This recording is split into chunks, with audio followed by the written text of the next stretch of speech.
Et bonjour les cinéphiles et autres amateurs de bons films. Aujourd'hui, je vais vous parler de ce film, Jolt, disponible sur Amazon Prime Video.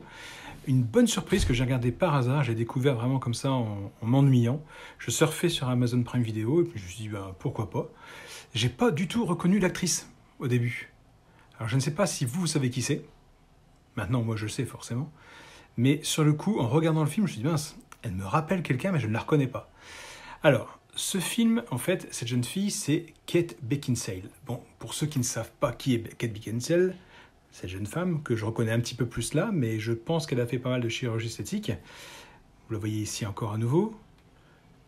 Et surtout, moi, j'ai découvert dans ce film, Underworld. Voilà, donc elle a franchement légèrement changé depuis. Alors, pourquoi je vous parle de ce film? Eh bien, écoutez, tout simplement pour une simple et bonne raison, c'est que ce film a été une excellente surprise pour moi. Franchement, je vous le conseille fortement. C'est jouissif. Alors l'histoire, en gros, pour faire simple, c'est une jeune fille qui s'énerve très facilement et quand elle s'énerve, elle est pourvue d'une force au-delà de la moyenne. Donc elle cherche à canaliser ça, elle est exploitée par l'armée, elle blesse beaucoup de monde et le seul moyen qu'elle trouve pour se calmer, c'est des électrochocs. Voilà. Donc c'est vraiment un bon film. Vous la voyez imaginer des scènes de torture quand elle s'énerve. Moi j'ai trouvé vraiment, le thème c'est jouissif, voilà, parce que je me reconnais très bien en elle. Quand je pète un câble, j'aimerais bien avoir ce genre de choses pour me calmer. Bien que moi je ne tue personne et je ne casse rien comme elle, mais effectivement c'est un bon petit film, un bon petit défouloir.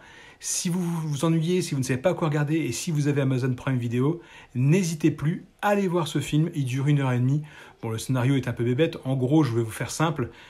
Elle grandit, elle a une ceinture sur son dos qui lui donne des coups d'électricité à sa demande avec un bouton qu'elle a dans la main, comme une petite clé qui ouvre les voitures.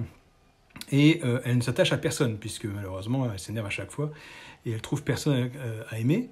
Et un jour, elle fait la rencontre d'un jeune homme, dont elle tombe éperdument amoureuse au bout de 3 jours, et cette personne meurt, et elle décide de le venger. Voilà, le pitch est fait, vous avez l'histoire. Maintenant, à vous de voir si vous voulez vous y risquer, moi je vous le conseille. Allez-y, c'est un bon petit film, c'est une belle jeune fille, c'est une belle histoire, et franchement j'ai kiffé. Voilà, donc petite vidéo courte, on va enchaîner tout de suite sur d'autres films, à savoir un autre film en l'occurrence, Army of the Dead, voilà, disponible sur Netflix depuis le 21 mai, vous voyez, 21 mai, on est quand même aujourd'hui le 31 juillet, je l'ai découvert qu'hier. Alors, c'est quoi ce film? Eh ben, c'est un film de mort-vivant. Voilà, tout simplement. Moi, j'aime bien tout ce qui est Walking Dead, Fear the Walking Dead, Beyond the Walking Dead. J'ai regardé aussi Bienvenue à Zombieland, Retour à Zombieland, bref, j'ai vraiment kiffé. Alors, celui-là, je voulais pas le voir, parce qu'à la base, il m'inspirait pas plus que ça, même si la jaquette, là, me fait penser énormément à Suicide Squad, peut-être à cause des crânes, je ne sais pas. L'idée, c'est quoi? L'idée, c'est l'apocalypse, en gros. Hein. Il y a eu un mort-vivant, un zombie qui s'est échappé d'un conteneur, il a contaminé toute une ville, et à Las Vegas en l'occurrence, et une personne embauche des mercenaires pour aller piller un casino dans lequel il y a 200 millions de dollars avant que la ville soit rasée. Voilà, le pitch est fait, et il embauche qui? Je vous le donne en mille et mille. Eh oui, Batista, le catcheur. Alors moi j'ai toujours dit Batista, et apparemment il s'appellerait Bautista. Bon, vous me direz si je me trompe. Dans le film, vous retrouverez quelques têtes d'affiche, dont Gareth Dillahunt. Alors, j'arrivais plus à me remettre d'où je l'avais vu. Honteux pour moi. Fear the Walking Dead, eh oui, c'est celui qui tire bien avec son pistolet. Donc, très bonne surprise, parce que je ne savais pas qu'il était dedans. Donc voilà. Ensuite, vous avez dans ce film, hop, je vais y arriver, alors, je ne vais pas écorcher son nom, Hiroyuki Sanada, que moi j'ai découvert étant petit dans Sankukai. Vous l'avez vu récemment à l'affiche dans Mortal Kombat, le tout dernier qui est sorti, que moi j'ai pas apprécié plus que ça, mais bon, on en parlera une prochaine fois. Donc lui, c'est la personne qui embauche justement les mercenaires pour aller piller le fameux casino.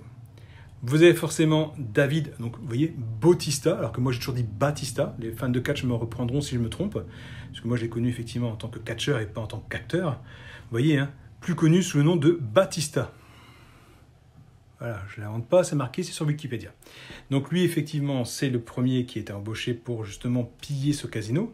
Donc à travers une armée, vraiment une armée de zombies. Et petite surprise dans ce film, je ne savais pas qu'il était dedans. Voilà, Théo Rossi, que j'ai connu dans Sam Crow, simplement. Donc, bonne petite surprise. Donc, un bon petit film. Bon, ça, ouvertement, c'est pas le film de l'année, mais ça s'est laissé regarder. Ça dure longtemps, hein, plus de 2 heures. 2h28, je crois, de mémoire. J'ai bien aimé, je ne le regarderai pas une deuxième fois, mais ça vaut le coup d'être vu au moins une fois. Parce que là, les zombies ne sont pas des zombies bêtes comme d'habitude, hein. C'est des zombies qui réfléchissent, qui ont un chef. Il y a aussi autre chose que des zombies, hein. Je vous laisserai découvrir dans le film. Ça se laisse regarder, ça ne se regarde pas avec des enfants, je vous le déconseille fortement, hein. Donc il y a du sang, il y a des viscères, il y a pas mal de choses bien dégueulasses. Donc, bonne petite surprise, mais c'est vraiment pas...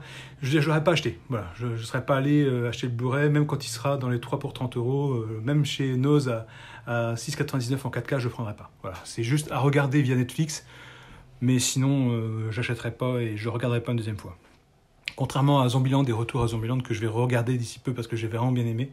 Je les ai vus il y a 3-4 mois de ça, et je vais me les refaire. Je suis dégoûté de les avoir ratés d'ailleurs chez Nose. Pour ceux qui savent, je ne savent pas, chez Nose, il est en vente à 6,99 je crois en 4K. Le premier. Le deuxième, je crois qu'il n'y était pas. Mais je l'ai raté. J'ai vu ça dans des commentaires sur Facebook, mais moi en tout cas, je l'ai raté. Donc voilà, c'est les 2 films que j'ai vus. Et entre les deux, je vous le dis, allez sur Jolt, sur Amazon Prime Video. Il est bien mieux. Voilà. Je crois que j'ai regardé un autre film récemment, je ne sais plus lequel. Je vais vous faire une critique de toute façon. Continuez à me dire si vous voulez que je continue ces critiques vidéo ou si vous n'aimez pas. Si vous n'aimez pas, je vais arrêter, puis c'est tout, il n'y a pas de souci, il n'y a aucun problème. Moi, je continuerai à regarder les films de mon côté. Voilà, bah écoutez, je vous souhaite de bons films, amusez-vous, dites-moi ce que vous regardez, ce que vous aimez, ce que vous aimeriez que je critique. Et puis je vous dis, bon film. Allez, ciao, ciao, ciao.